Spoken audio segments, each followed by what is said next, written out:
আমাদের গ্রামের এটা শহরে যাওয়া একটা রাস্তা, আর এই রাস্তাটা ভেঙে গেছে, আর সকল লোক রাস্তাটা দেখেও না দেখার ভান করে। আর এদিকে আসার পথে দেখলাম একটা টেসলাও ঠিক মতো চলাফেরা করতে পারে না। তবে এগুলা দেখে আমার একটু মানবতার কাজ করতে মন চাইলো, তাই আমি একটু ফোন বের করে ফোন দিলাম আমাদের গ্রামের পোলাপানের কাছে। যাই হোক, আমাদের গ্রামের পোলাপানের মধ্যে একতা আছে, আর তাদেরকে মানবতার কাজ করতে বললে তারা কোনো সময় না করে না।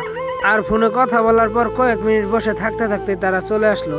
আর ফোনে বলে দিয়েছিলাম যা যা লাগবে, যেমন জিআই তার বাঁশ বস্তা আরো অনেক কিছু। তবে আমরা আমাদের কাজ শুরু করে ফেললাম, কিন্তু মাটি কাটা কাজটা অনেক কষ্টের। 1-2 ঘন্টা পর আমার মনে হচ্ছে পোলাপানের কাজ করার আগ্রহটা একটু কমে যাচ্ছে। পোলাপানের কাজ করতে করতে মনটা অন্যদিকে চলে গেছে। তার জন্য আমরা হালকা নাস্তা করালাম, যাতে কাজের দিকে আবার মনোযোগটা বসে।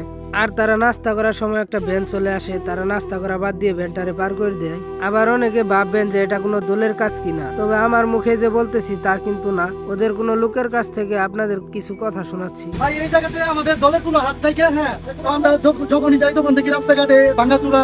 আমরা মনে করতেছি যে আমাদের সমাজ যে যাকে বলে প্রতিটা মানুষ আমাদের পরিবারের মতো, এই পরিবার নিয়ে আমরা যদি বসবাস করতে চাই তাহলে অবশ্যই আমাদের দেখতে হবে যে রাস্তাঘাট কোন দিকে ভাঙা। তবে 5 ঘন্টা পর আমাদের কাজ সম্পন্ন হলো। আমরা এখন তাদের কাছে শুনবো মানবতার কাজ করে তাদের কিরকম লাগতেছে। এর আগে কি আরো কোনো রাস্তা ভাঙনে কাজ করছিল নাকি? এই প্রথমবার মানবতার কাছে সফল হয়েছি। আমরা চাচ্ছি যে আগামীতে আরো এগুলা কাজ করবো এবং কি প্রতিটা মানুষের সাহায্যে এগিয়ে যাব। আপনারা আমাদের হেল্প করবেন এবং কি একটু সহযোগিতা করবেন যেন আমরা সারা জীবন পারি।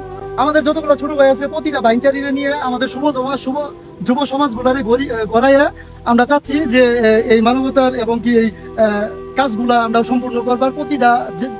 প্রতিটা রাস্তার মধ্যে যে কোনো জায়গায় যদি ভাঙা থাকে আমরা এটা চেষ্টা করবো পূরণ করার। তবে আমরা মানবতার কাজ করতে পেরে অনেক খুশি। আর আপনারা আমাদের পাশে থাকবেন, ভিডিওটা শেয়ার করে দিবেন।